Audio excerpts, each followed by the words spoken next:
પાર્થિવરાજ, આપથી શરૂઆત કરવી છે. રાણીપમાં આપણે આ દ્રશ્ય જોયા, લઘુમતી સમાજનું જંગી મતદાન. આકરા ગરમીમાં લોકો લાઈનોમાં ઊભા છે.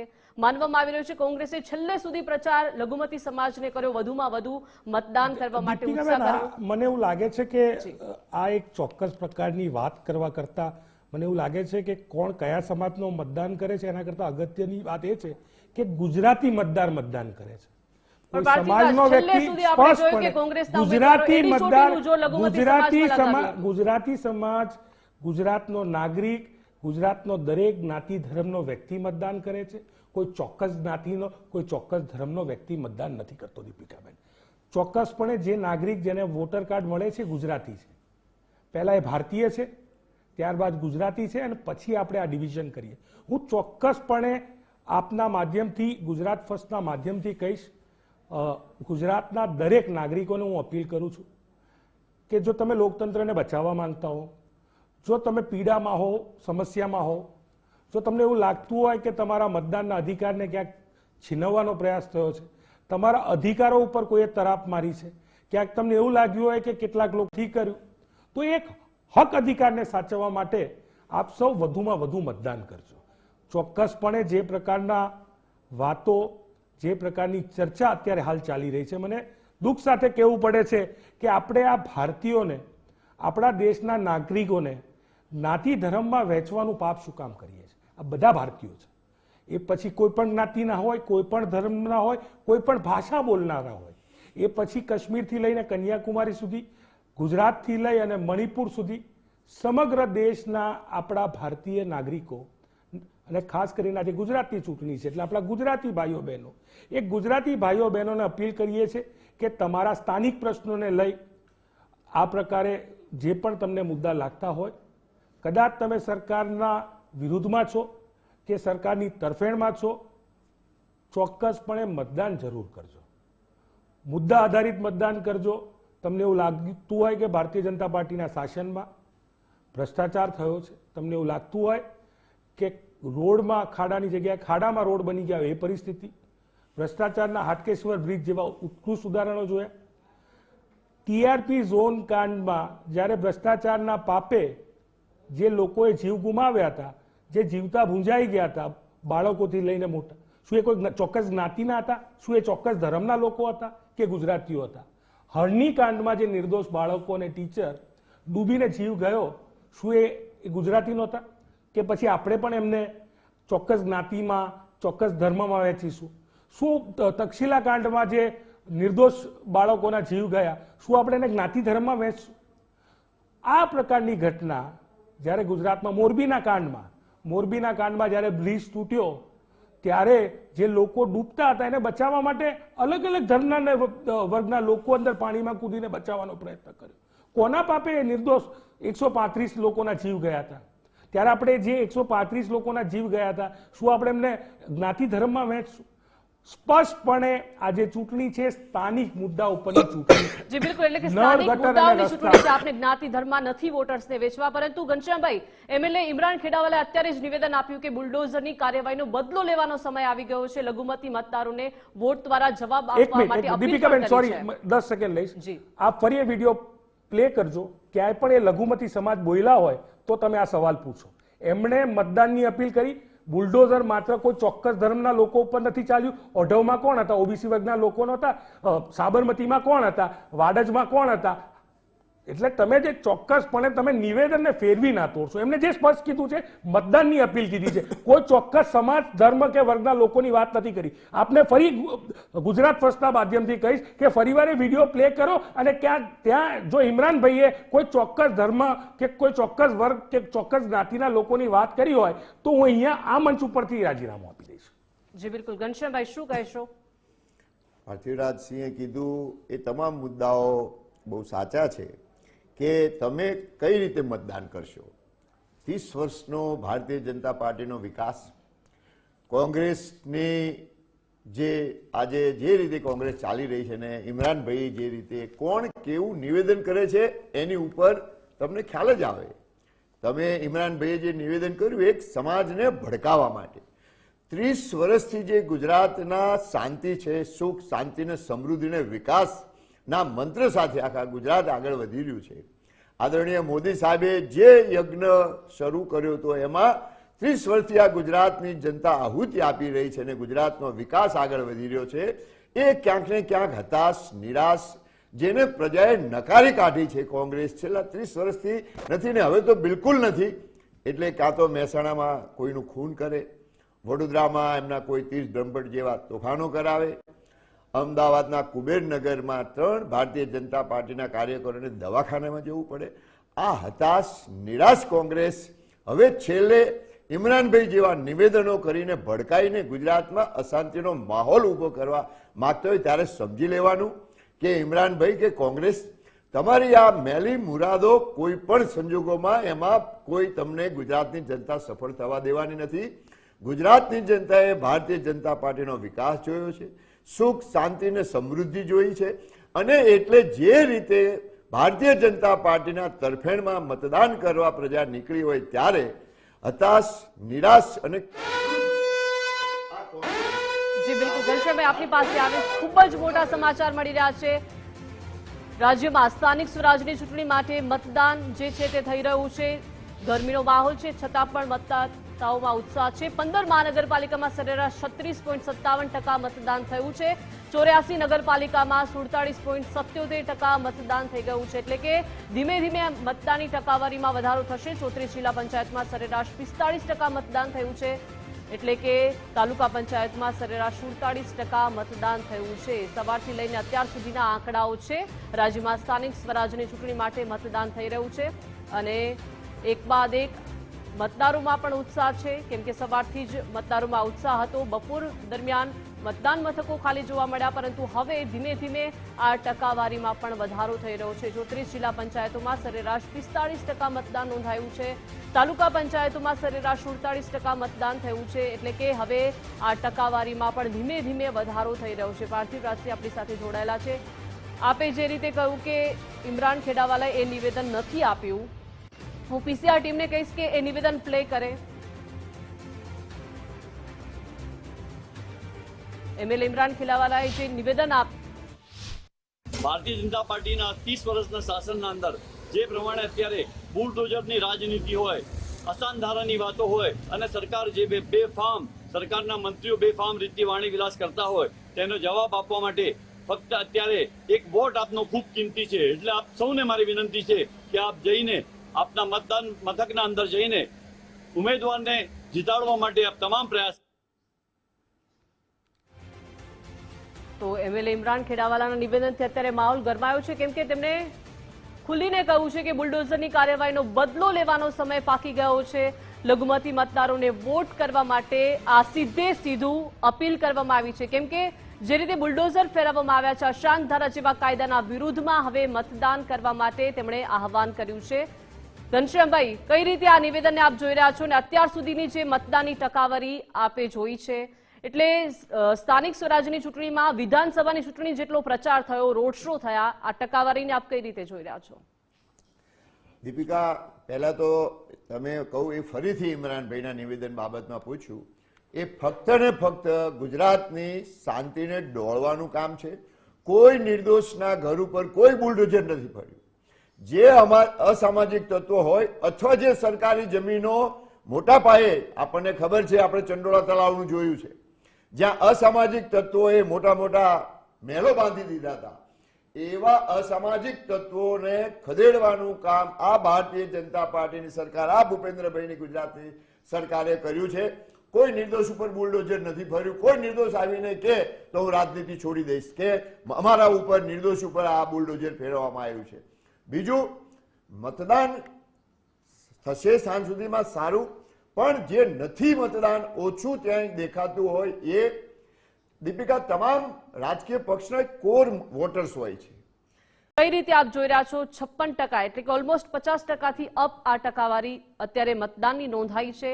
શું લાગી રહ્યું છે, આ આંકડો ક્યાં સુધી પહોંચી શકે છે? દીપિકા, સ્થાનિક સ્વરાજની ચૂંટણીમાં આપણે છેલ્લા વર્ષોથી જોઈએ લગભગ આ પ્રમાણે જ મતદાન થતું હોય છે. એટલે હજુ લગભગ 2 કલાક ને 20 મિનિટ જેવું બાકી છે.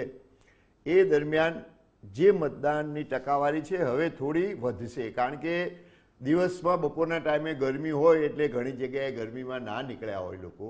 હવે સાંજે જે ગરમી ઓછી થઈ છે એટલે 2 કલાકમાં સારું એવું મતદાન થશે અને તમામ નાગરિકો મોટા ભાગે મતદાનમાં ભાગ લેશે. ખાસ કરીને મેં પહેલાં પણ કીધું કે તમામ પક્ષના એક કોર વોટર્સ હોય છે, એમાં કોંગ્રેસના મતદારો જે છે એ નિરાશ છે, નારાજ છે, કન્ફ્યુઝ છે, કારણ કે હવે એમને ક્યાં જઈને શાના માટે મત આપવા જવો. પાર્ટી ચૂંટણી વખતે જ ખાલી લોકો આવતા હોય અને એટલા માટે આ મતદાનની ટકાવારી જે પણ ત્યાં કંઈ ઓછી થાય છે એ વિરોધ પક્ષના મતદારોની નારાજગી, નિરાશા અને એના કારણે છે.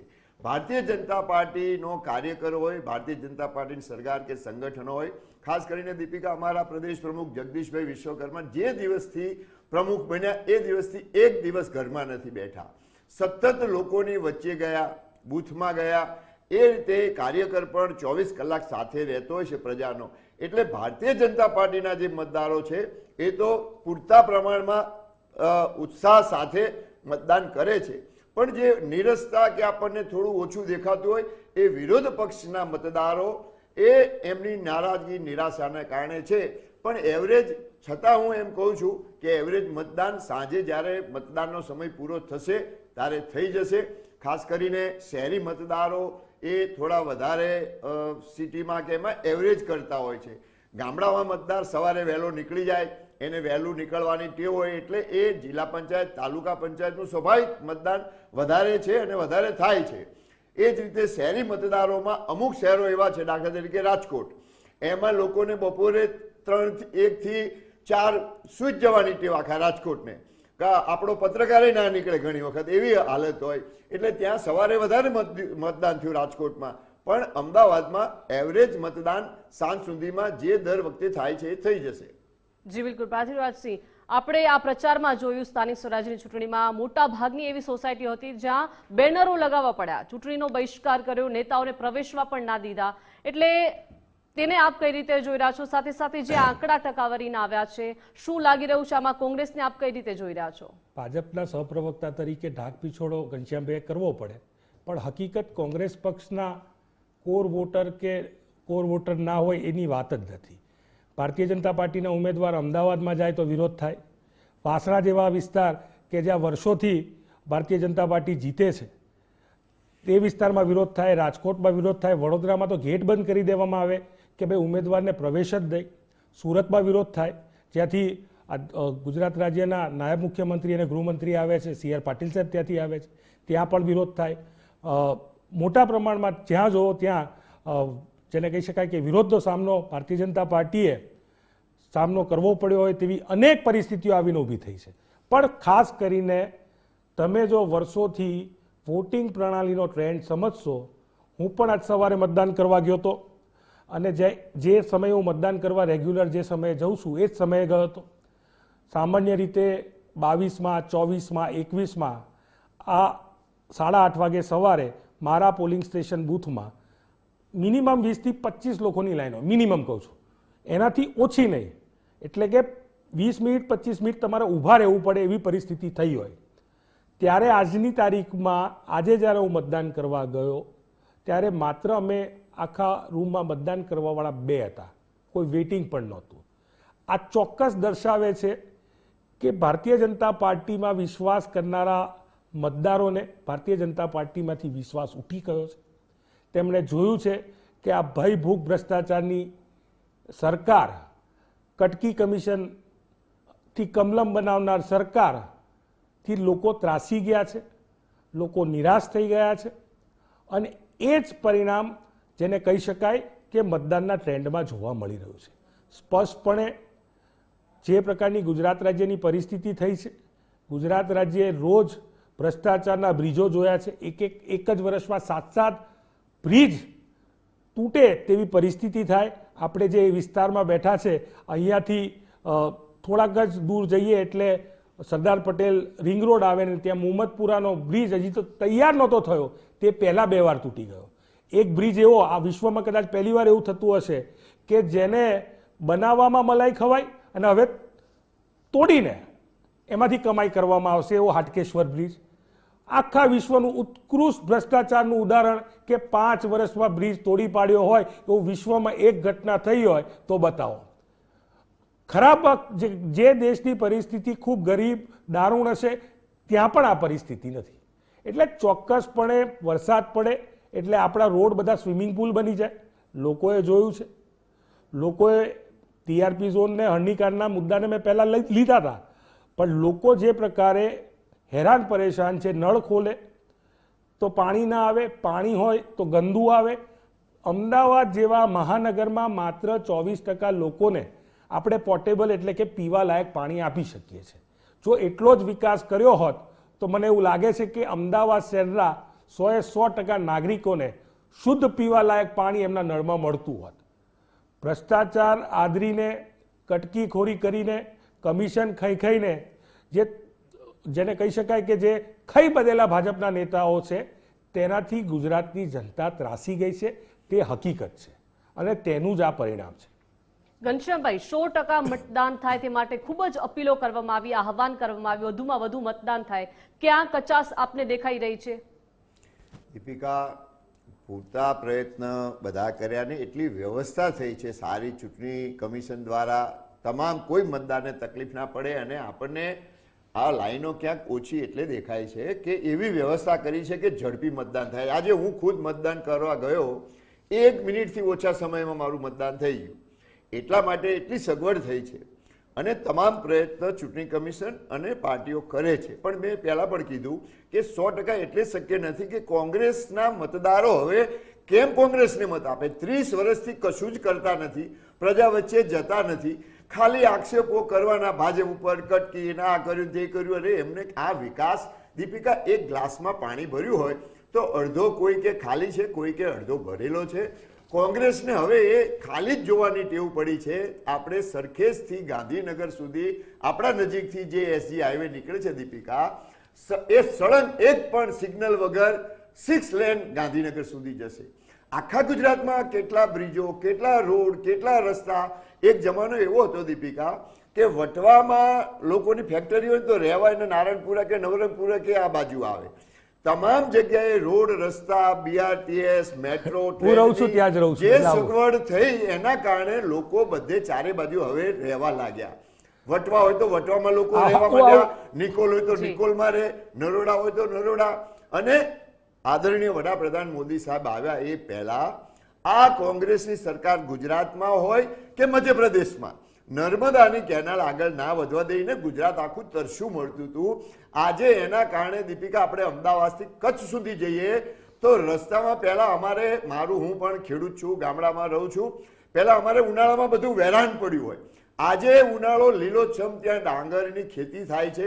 કચ્છમાં તમે જાઓ તો હમણાં હું કચ્છમાં આવી રીતે એક રાજકીય કાર્યક્રમમાં ગયો, મને એમ લાગ્યું કચ્છમાં રહેવા આવવું જોઈએ. એવું હરિયાળું કચ્છ બન્યું, એવા ઉદ્યોગોનો વિકાસ થયો. નળ સે જલ સે નળ.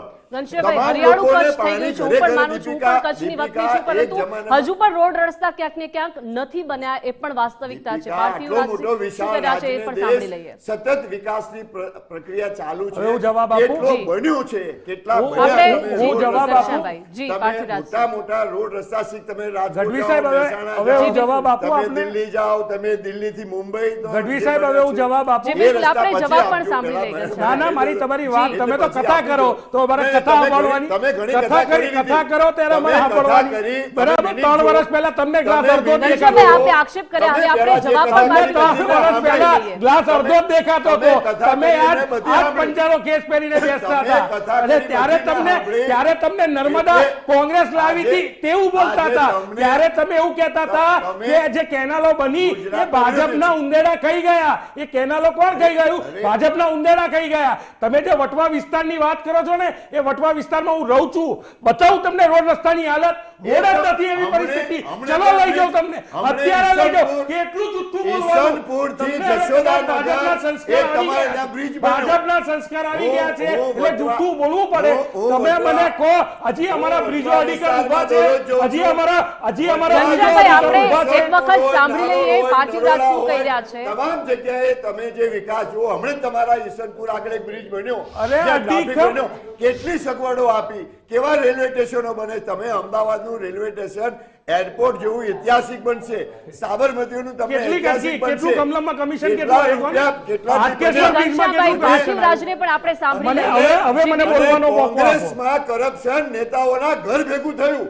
ભારતીય જનતા તો પાર્ટીએ એ વિકાસ કર્યો. તમે કેટલું કમિશન ઘનશ્યામભાઈ, લીધું વિકાસ થયો છે, કોંગ્રેસ નો માટે? ડાઉટ. હવે પાર્થિવરાજસિંહ પાસેથી પણ આપણે જવાબ સાંભળી લઈએ. કોંગ્રેસના શાસનમાં જે પાણીની ટાંકી હતી ને એ ભાજપના શાસનમાં તોડવા માટે ટાંકી ઉપર જેસીબી લઈ જવું પડતું હતું, અને આજે ભાજપના શાસનમાં ટાંકી બને ને એ તૂટી પડે છે. આજે પણ કોંગ્રેસના બનેલા જે બ્રિજીસ છે એ અડીખમ ઊભા છે, અને આમના બનેલા બ્રિજીસ એ 5 વર્ષ બાદ તૂટી પડે છે ભાજપની કટકીખોરી, કમિશનખોરી. સાથે સાથે ગુજરાત રાજ્યની પરિસ્થિતિ જોઈએ તો ગુજરાત રાજ્યની પરિસ્થિતિમાં શાળાઓ છે તો શિક્ષક નથી, શિક્ષક છે તો વર્ગખંડ નથી, વર્ગખંડ હોય તો જર્જરિત છે. આ શિક્ષણની વ્યવસ્થા.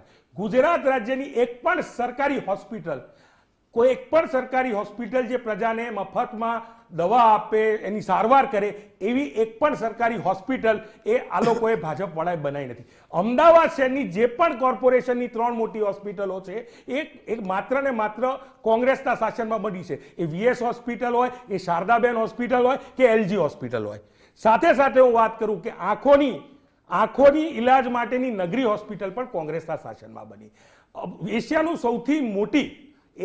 સૌથી મોટી જેને કહી શકાય હોસ્પિટલ એવી અમદાવાદની સિવિલ એ કોંગ્રેસના શાસનમાં બની. આ હું એટલા માટે કહું છું કે એમની કટકીખોરી, કમિશનખોરીને ખુલ્લી પાડવા માટે. આ એ જ લોકો છે કે જે 3 વર્ષ પહેલા એમને ગ્લાસ અડધો ખાલી દેખાતો હતો. જ્યારે આ તિરંગો કેસ પહેરીને બેસતા આજે એમને એવું લાગે છે કે કોંગ્રેસના નેતાઓ પૈસા ઘર ભેગા લઈ જાય છે. ત્યારે મારે પૂછવું છે કે ત્યારે તમે કોંગ્રેસમાં હતા ત્યારે તમે આવું કંઈ કરતા હતા કે તમે બી રોકડા ઘરે લઈ જતા હતા? એવો કંઈ કિસ્સા છે? મારે પૂછવું છે આપના માધ્યમથી, ગુજરાત ફર્સ્ટના માધ્યમથી, કે આ ટીઆરપી ઝોનમાં નિર્દોષ બાળકોના જીવ ગયા, નિર્દોષ બાળકોએ જીવ ગુમાવ્યા, જીવતા ભૂતાઈ ગયા. એ જે પાપ, ભ્રષ્ટાચારનું પાપ, એની તમે કોઈ દિવસ માફી માંગી છે? હનીકાંડમાં નિર્દોષ બાળકો ડૂબી ગયા, એની તમે કોઈ દિવસ તમારા ભ્રષ્ટાચારના પાપે, જ્યારે કહી શકાય કે ભજીયા બનાવવા વાળાને બોટ ચલાવવાનો કોન્ટ્રાક્ટ આપ્યો હતો, ત્યારે તમે એની માફી માંગી છે? તમે મોરબીમાં 135 લોકો જે મોરબીના બ્રિજ કાંઠથી ગુજરી ગયા, તમે ઘડિયાળ બનાવવા વાળાને,